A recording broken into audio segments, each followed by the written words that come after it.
আপনাদের সবাইকে স্বাগত জানাই আমার কথা শুনবার জন্যে। আজকে আমি আলোচনা করতে চাই ভারতের নির্বাচন এবং নির্বাচনের সম্ভাব্য ফলাফল, তার প্রতিক্রিয়া বাংলাদেশে, এইসব বিষয় নিয়ে এবং ভারতের নির্বাচনে যে এক ধরনের মোদি ক্রেজ বা মোদি ওয়েভ, সেই বিষয়টা নিয়ে আমি আপনাদের সঙ্গে আলোচনা করতে চাই। মাত্র কয়েকদিন আগেই আমি বিখ্যাত সাংবাদিক করণ থাপারের সঙ্গে ভারতীয় ইলেকশন এক্সপার্ট বা স্ট্র্যাটেজিস্ট প্রশান্ত কিশোরের একটা ইন্টারভিউ দেখছিলাম এবং প্রশান্ত কিশোর সেই ইন্টারভিউতে বলছিলেন, আপনাদের অনেকেরই জানা থাকবার কথা যে প্রশান্ত কিশোর এর আগে নির্বাচনে বিজেপির পক্ষে কাজ করেছিলেন।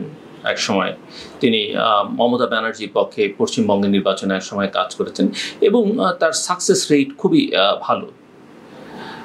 প্রশান্ত কিশোর বলছেন ওই ইন্টারভিউতে, মোদি যখন প্রথমবার নির্বাচিত হন তখন ভারতের জনগণের কাছে তিনি ছিলেন আশা, হোপ। দ্বিতীয়বার যখন তিনি নির্বাচিত হন তখন তিনি ছিলেন বিশ্বাসের প্রতীক, ট্রাস্ট। এবং এবারের নির্বাচনে তিনি হচ্ছেন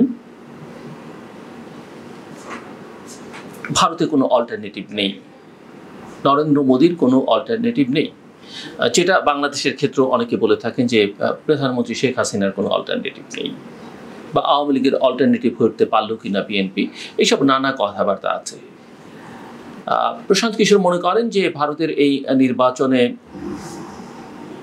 মোদি বা বিজেপি যেটা আশা করছে সেই আসন তারা হয়তো পাবে না, 400-র মতো পাবে না, কিন্তু তিনি মনে করেন 315-20 এরকম আসন তারা পাবে। এবং প্রশান্ত কিশোর মনে করেন যে 50-60-এর বেশি আসন কংগ্রেস পাবে না, এবং সেটা যদি পায় তাহলে তিনি মনে করেন সেটাই হবে বড় শিরোনাম।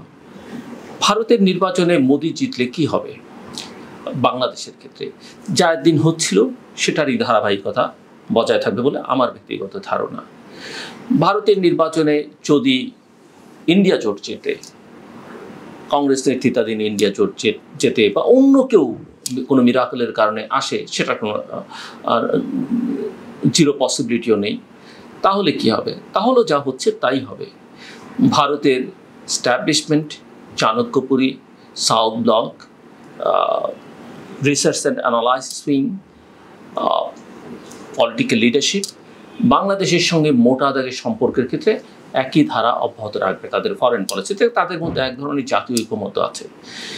কিন্তু মোদি যদি কোনো কারণে না যেতেন তাহলে খানিকটা আশার কথা এই যে আমাদের প্রতিবেশী রাষ্ট্রটি, যেটি একসময় দাবি করতে পারত যে তারাই পৃথিবীর বৃহত্তম গণতান্ত্রিক দেশ, তাদের হয়তো কিছুটা অভ্যন্তরীণভাবে তারা গণতান্ত্রিক হয়ে উঠতে পারবে, সেটা আমাদের জন্য ভালো দিক। ভারত যেটা ধর্মভিত্তিক রাষ্ট্রে পরিণত হয়েছে, সেখান থেকে হয়তো ভারতের যে ঐতিহ্য, যে একটা ধর্মনিরপেক্ষ রাষ্ট্র, সে জায়গায় হয়তো ভারত ফেরত যেতে পারে। ভারতের প্রতিষ্ঠানগুলো যে ডিক্লাইনিং বা নন ফাংশনাল, অনেকটা বাংলাদেশের মতো, যদিও বাংলাদেশের চাইতে প্রতিষ্ঠানগুলো এখনও খানিকটা নিজেদের অবস্থান ধরে রাখতে পেরেছে, ইন্ডিপেন্ডেন্স খানিকটা হলেও ধরে রাখতে পেরেছে, অন্তত তুলনামূলক বিচারে, যদিও ভারতীয়রা সেটা মনে করে না। সেই জায়গাগুলোতে হয়তো প্রতিষ্ঠানগুলো শক্তিশালী হবে এবং এটা হচ্ছে একটা আশার দিক, এবং সেটা হলে তার কিছু প্রভাব হয়তো আমাদের মধ্যেও পড়বে। এবং সবচেয়ে বড় কথা, পৃথিবীর অন্যতম বৃহত্তম জনগোষ্ঠীর দেশ ভারত যদি সেরকম একটা আবহের মধ্যে থাকে, সেটা গোটা পৃথিবীর জন্যই কল্যাণকর। আমি যে কথা বলতে চাইছিলাম যে ভারতের নির্বাচন নিয়ে খানিকটা আলোচনা করতে চাই।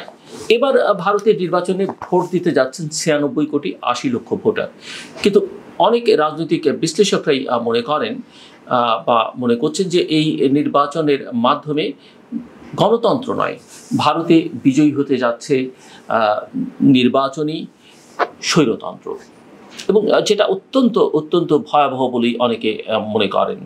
নির্বাচনী স্বৈরতন্ত্র কোনো অবস্থাতেই ভালো কিছু নয়। দিল্লি ভিত্তিক গবেষণা প্রতিষ্ঠান centre for the study of developing societies, CSDS এর রাজনৈতিক বিশ্লেষক প্রবীণ রায় সাম্প্রতিক এক গবেষণায় দেখিয়েছেন, এই গবেষণাটি অতি সম্প্রতি তিনি করেছেন, যে আসন্ন ভারতীয় জাতীয় নির্বাচনে গেরুয়া পার্টি মোদি ওয়েভ অর্থাৎ মোদি ঢেউ বা জোয়ারকে কাজে লাগিয়ে ক্ষমতায় আসতে যাচ্ছে। গেরুয়া পার্টি বিজেপিকে বলা হয়, তারা গেরুয়া বর্ণের পোশাক আশাক প্রতীক সবকিছুই তাদের গেরুয়া, সে কারণে এটা বলা হয়।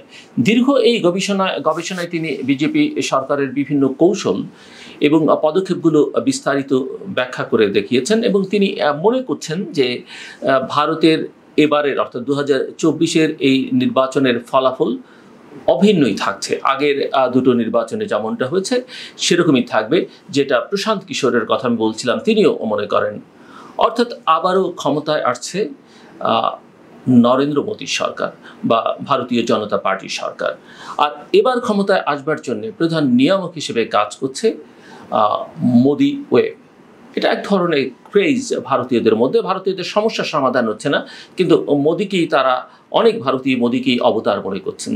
সো মোদি ওয়েভ নিয়ে এবার সংক্ষেপে আমার মনে হয় কিছু বলা দরকার এবং আমি সেটা বলবার চেষ্টা করছি।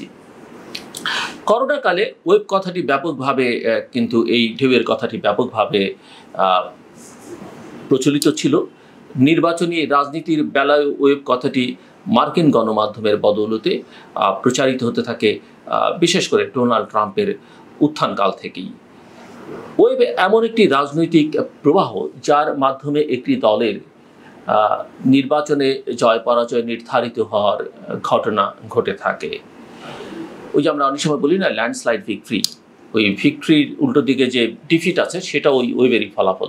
সো এই ওয়েবের প্রভাবই জনগণ একটি রাজনৈতিক দলের অ্যান্টি অথবা প্রো মানে হচ্ছে পক্ষে অথবা বিপক্ষে অবস্থান নিতে শুরু করে। গণতান্ত্রিক ব্যবস্থায় নির্বাচনের ফলাফল ভোট কেন্দ্র দখল করে নিজেদের পক্ষে আনার সুযোগ না থাকলেও ওয়েব বা জোয়ার অথবা হুজুগ তুলে অনেক সময় একটি দল ক্ষমতায় চলে আসে এবং এই হুজুগ কিন্তু কিছু অনিয়মেরও জন্ম দেয় ভোটিং প্রসেসের মধ্যে। একটা গণতান্ত্রিক দেশেও হতে পারে, সেখানে নির্বাচন কমিশন শক্তিশালী থাকলেও হতে পারে, সেখানে প্রশাসন আইন শৃঙ্খলা রক্ষাকারী বাহিনী নিরপেক্ষ থাকলেও হতে পারে। সো আসন্ন ভারতের নির্বাচনের আগে শুধু নয়, গত কয়েক দশক ধরেই বিজেপি বিপুলভাবে এই মোদি ওয়েব তৈরি কাজ করেছে।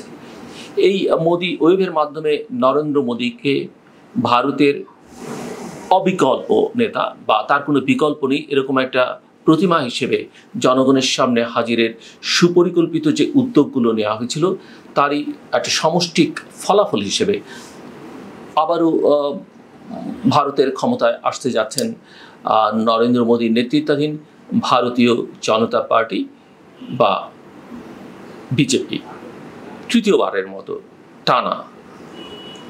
রাষ্ট্রীয় স্বয়ংসেবক সংস্থা বা আরএসএস, যা বিজেপির ক্যাডার সংগঠন হিসেবে পরিচিত, এর সাবেক কর্মী নরেন্দ্র মোদীকে দীর্ঘ পরিকল্পনা নিয়ে, দীর্ঘদিনের একটা সুপরিকল্পিত ভাবে কার্যক্রম নিয়ে তাকে ঋষি প্রতিম, চা দোকানি থেকে দেশ নেতা ইত্যাদি বিভিন্ন ফিকশনাল অনুষঙ্গে স্থাপন করে ভারতের চলতি রাজনৈতিক লোককথার নায়কে পরিণত করা হয়েছে এবং ভারতীয় সমাজে এগুলো ব্যাপকভাবে প্রচারের ব্যবস্থা করা হয়েছে এবং মোদী নিজেও সে কথা বহুবার বলেছেন এবং প্রায় 2 দশক ধরে এই কাজগুলো চলছে।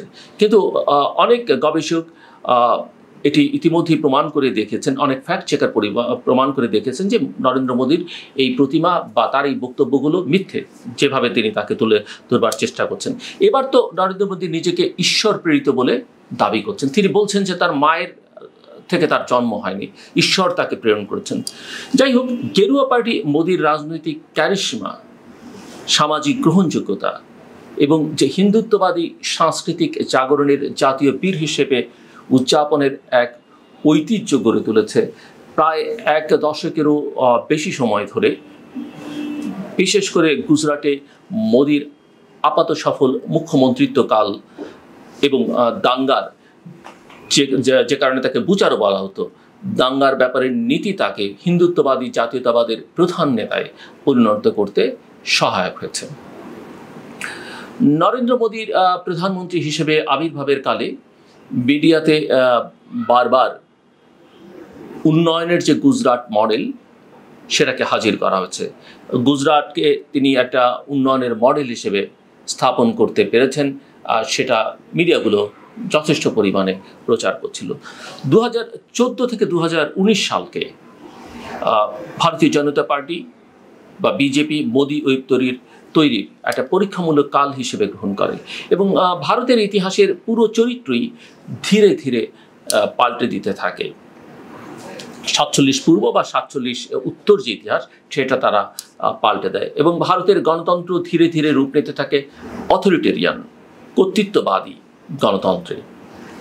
মুসলিমদের শত্রু হিসেবে চিহ্নিত করা, বিরোধী মতকে দেশদ্রোহিতার তকমা দিয়ে দমন করা, সাধারণ মানুষকে হিন্দুত্ববাদী ভারতের স্বপ্নে দীক্ষিত করবার জন্য মোদিকে প্র্যাকটিসিং হিন্দু হিসেবে হাজির করা, নিয়মিত মন্দিরে পূজা অর্চনার ছবি প্রচার, আর মুখে বারবার গণতন্ত্রের কথা, তার যোগ ব্যায়ামের কথা, যোগার চর্চার কথা, সবার অধিকারের কথা বলা, আর সামাজিকভাবে বিজেপির বিভিন্ন সংগঠনের মাধ্যমে তাদের নানা রকমের এর আগে আমি একটা ভিডিওতে বলেছি, তারা সিভিল সোসাইটিকে, মিডিয়াকে, সাংস্কৃতিক কর্মীদের কীভাবে ব্যবহার করে। সো বিভিন্ন সংগঠনের মাধ্যমে হিন্দুত্ববাদী সাংস্কৃতিক জাগরণের জোয়ার তৈরি করা, এবং এর প্রাণপুরুষ হিসেবে ঋষি মোদিকে, আমি কোট আনকোট বলছি, ঋষি মোদিকে হাজির করবার মধ্য দিয়ে মোদি ওয়েব এখন চূড়ান্ত পর্যায়ে আছে, এবং এতটাই চূড়ান্ত পর্যায়ে আছে যেটা অনেকেই বলছেন যে ভারতকে ভয়াবহ বিপর্যয়ের দিকে নিয়ে যাবে। এরপর এবার মোদি জিতলে এরপরে ভারতে আর কোনোদিন নির্বাচন হবে কিনা সেটাই একটা বড় প্রশ্ন অনেকে তুলছেন।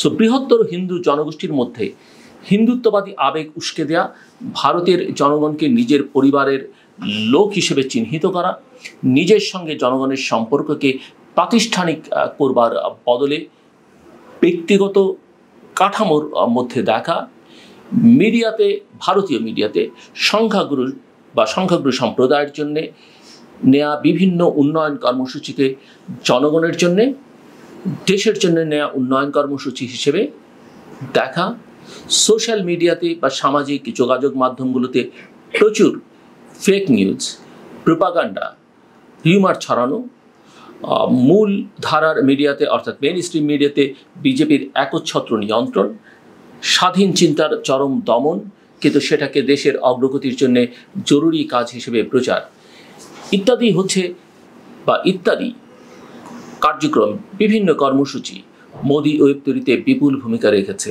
বলে দেখিয়েছেন প্রবীণ রায়, যার কথা আমি শুরুতেই বলছিলাম, যে গবেষকের কথা। ভারতের গণতন্ত্রের প্রাতিষ্ঠানিক রূপের পক্ষে যা কিছু ক্ষতিকর, নরেন্দ্র মোদী সেগুলোকে দেশের গৌরব হিসেবে আখ্যায়িত করে হিন্দু সংখ্যাগরিষ্ঠ অনেক শিক্ষিত লোকদেরকেও আকৃষ্ট করতে পেরেছেন। ভারতকে এটা হিন্দু রাষ্ট্র হিসেবে পরিণত করতে চাইছেন, ইন্ডিয়া নামও বদলে ফেলে এখন সেটাকে ভারত বলছেন। ফলে ভারতের গণতন্ত্র এখন কেবল একটা খোলস হিসেবেই টিকে থাকবে বলে অনেকেই আশঙ্কা প্রকাশ করছেন, এবং তারা বলছেন যে ভারতে আসলে কোনো প্রতিষ্ঠান কাজ করছে না, ভারতে এখন কোনো মূল্যবোধ নেই, ভারতে এখন কোনো সিভিক স্পেস নেই, ভারতে বিরোধীর মত প্রকাশের কোনো সুযোগ নেই, এমনকি নির্বাচন কমিশন, জুডিশিয়ারিও নানা কারণে প্রশ্নবিদ্ধ। সো নির্বাচনের আগে বিশাল আয়োজন করে রাম মন্দির উদ্বোধন, মুসলিম বিরোধী নাগরিক আইন কার্যকর করা, এর আগে কাশ্মীরের বিশেষ সাংবিধানিক মর্যাদা আর্টিকেল 370 বাতিল করা ইত্যাদি বহুত্ববাদী গণতন্ত্রের বিরুদ্ধে কাজগুলোকে, এই যে বহুত্ববাদী গণতন্ত্র যেটা ভারতীয় গণতন্ত্রের সৌন্দর্য, সেগুলোর বিরুদ্ধের কাজগুলোকে ভারতের এগিয়ে যাওয়া এবং সমৃদ্ধির পথে যাত্রা হিসেবে প্রচার করে হিন্দুত্ববাদী সাধারণ জনতার কাছে নরেন্দ্র মোদীকে এক বিকল্পহীন নেতা রূপে হাজির করা হয়েছে, যে মিস্টার মোদীর আর কোনো বিকল্প ভারতে নেই। অন্যদিকে দুর্বল বিরোধী দল, শক্তিশালী প্রতিরোধ না থাকবার কারণে, যেটা বাংলাদেশের ক্ষেত্রে আমরা দেখতে পাই, ভারতের সাধারণ মানুষের চোখে মোদীর বিকল্প কেবলই মোদী, এবং তিনি তো এখন ঈশ্বরের প্রতিনিধি বা ঈশ্বরের সন্তান, ঈশ্বর থেকে এসেছেন, তিনি নিজেই সেটা দাবি করছেন। বাংলাদেশে এই প্রবণতা কখনো কখনো আমরা দেখেছি। যাই হোক, বিজেপির নিকট প্রতিযোগী কংগ্রেসের নেতা রাহুল গান্ধীর সঙ্গে মোদীর জনপ্রিয়তার একটা তুলনা উঠে এসছে CSDS এর একটি জরিপে। এবং সেটাতে দেখা যায় 2014 সালে রাহুলের জনপ্রিয়তা ছিল 35% শতকরা হিসেবে, আর মিস্টার নরেন্দ্র মোদীর ছিল শতকরা 44%। 2019 সালে রাহুল 14, রাহুল গান্ধী, নরেন্দ্র মোদী 24। 2023 সালে রাহুল গান্ধী 32 আর নরেন্দ্র মোদী 50% জনপ্রিয়তা অর্জন করেছেন। এবং ওই জরিপ এটা এই 3 বছরের 14, 19 এবং 23-এর হিসেবে দেখাচ্ছে। ভারতীয় গণতন্ত্রের ইতিহাসে নরেন্দ্র মোদীর আমলে অভাবনীয় অবনতি ঘটেছে গণতান্ত্রিক প্রতিষ্ঠানগুলোর। এটি নিয়ে তর্ক করবার কোনো সুযোগ আছে বলে আমার কাছে মনে হয় না। ভারতীয় কোনো বুদ্ধিজীবী যারা মোদীর বলের বাইরে তারা এটা বলছেন না, তারাও এটা বলছেন। এবং আইন আদালতে মোদীর জনপ্রিয়তাবাদী রাজনীতির প্রভাবের বাইরে নেই, নির্বাচন কমিশনে নেই।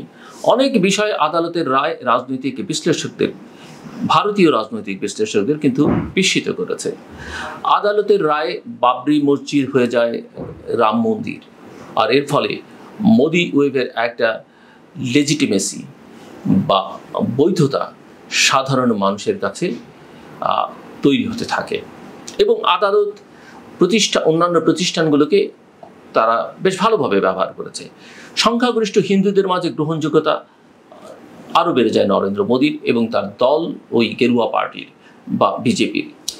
মুসলিমদের প্রতি ঘৃণা, যেটা নরেন্দ্র মোদী নিজেও খানিকটা ছড়িয়েছেন এই নির্বাচনী ক্যাম্পেনে, গরুর মাংস নিয়ে সামাজিক উত্তেজনা তৈরি এবং ইতিহাসের পুনর্লিখন, ভারতে গণতন্ত্রের আদলে যে ধরনের শাসন কায়েম হয়েছে তাকে রাজনৈতিক বিশ্লেষকরা, বিশেষ করে ভারতীয় রাজনৈতিক বিশ্লেষকরাই বলছেন যে এটা হচ্ছে নৈর্বাচনিক স্বৈরতন্ত্র। এবং নির্বাচনিক স্বৈরতন্ত্র যেখানে থাকে সেখানে আসলে গণতন্ত্রের লেশ মাত্র থাকে না। ভারতের পাঠ্য বইগুলো থেকে মুসলিম আমলের ইতিহাস বাদ দেয়া, ইসলামী স্থানগুলোর হিন্দু নামকরণ ইত্যাদি বিভিন্ন উদ্যোগও ভারতের সামাজিক স্তরের বৈচিত্র্য ও সহনশীলতার ঐতিহ্যকে ক্ষতিগ্রস্ত করেছে। বাংলাদেশের পাঠ্যপুস্তকের ক্ষেত্রেও আমরা ওর একটা প্রভাব কিন্তু দেখেছি, কারণ অনেকেই মনে করেন বাংলাদেশের অনেক কিছুই ভারত দ্বারা প্রভাবিত। আপনাদের অনেকেই স্মরণ থাকবার কথা যে 2020 সালে বিখ্যাত পত্রিকা দ্য ইকোনমিস্ট ইন্টেলিজেন্স ইউনিটের গণতন্ত্র সূচকে ভারত 27তম থেকে এক টানে 53তম অবস্থানে নেমে গেছে।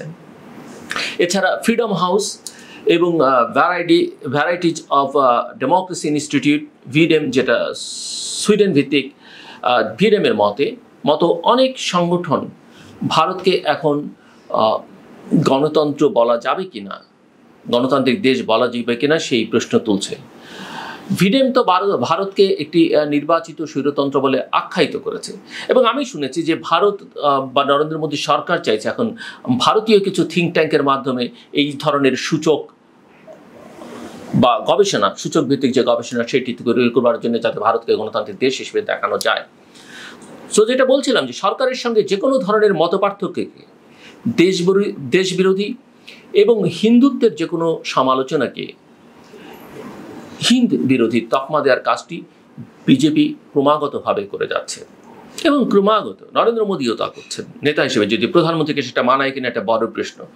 এবং এসব করে ভারতীয় জনতা পার্টি তার শাসনের যে কোনো ধরনের বিরোধিতাকে অন্যায্য ও অবৈধ হিসেবে জনমনে প্রতিষ্ঠা করতে সক্ষম হয়েছে।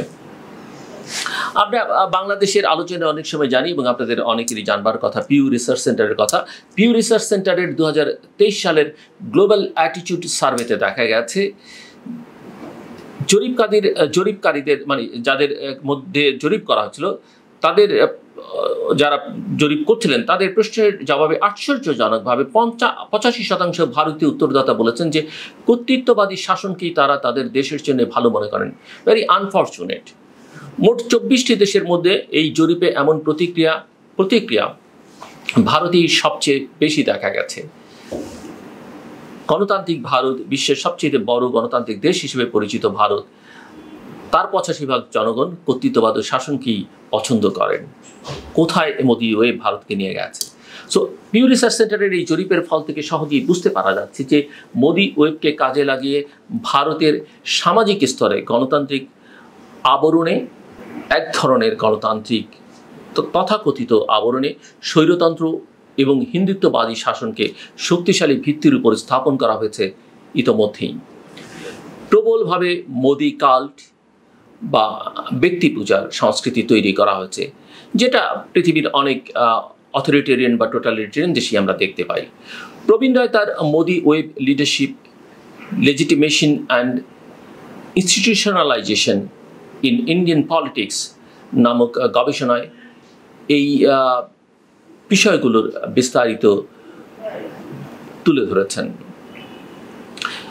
লেখক এবং গবেষক প্রবীণ রায় আসন্ন নির্বাচনে ভারতীয় জনতা পার্টি বা বিজেপি, যেটা নরেন্দ্র মোদীর পার্টি, তার জয়ী হওয়াকে যাতে কোনো সারপ্রাইজ বা বিস্ময় হিসেবে না দেখা হয় এবং দেশ বিদেশের সাংবাদিকরা যাতে নরেন্দ্র মোদীর আবারও ক্ষমতায় আসবার প্রকৃত চিত্র সহজে বুঝতে পারেন, তাই তিনি এই বিষয়টি সামনে এনেছেন বলে এক মন্তব্যে জানিয়েছেন। পরিকল্পিত অস্ত্র ও মোদি ওয়েবে ভর করে আবারও ক্ষমতায় আসতে যাচ্ছে ভারতীয় জনতা পার্টি। প্রধানমন্ত্রী হতে যাচ্ছেন নরেন্দ্র মোদী, দ্বিতীয় গুরুত্বপূর্ণ নেতা হিসেবে থাকছেন অমিত শাহ। তাই ভারতের আগামী নির্বাচনে কোনো সারপ্রাইজ নেই বলে তিনি মনে করেন। কাজেই ভারতের নির্বাচন আমরা অবজার্ভ করব, তার ফলাফল দেখতে থাকব, কিন্তু সেখানে তেমন কোনো বড় পরিবর্তন আশা করবার কোনো সুযোগ নেই। আর পরিবর্তন হয়ে গেল সেটা তো আমাদের কোনো লাভ নেই। তবে আমরাও ভারতের কোটি কোটি জনগণের আকাঙ্ক্ষার সঙ্গে নিজেদের আকাঙ্ক্ষাকে মেলাতে চাই এবং সেটা হচ্ছে ভারতকেও আমরা একটা গণতান্ত্রিক দেশ হিসেবে দেখতে চাই, একটা ধর্মনিরপেক্ষ রাষ্ট্র হিসেবে দেখতে চাই, যেমনটা আমরা বাংলাদেশকেও দেখতে চাই। আমার কথা শুনবার জন্য আপনাদের অসংখ্য ধন্যবাদ। আপনাদের সবার জন্য শুভকামনা।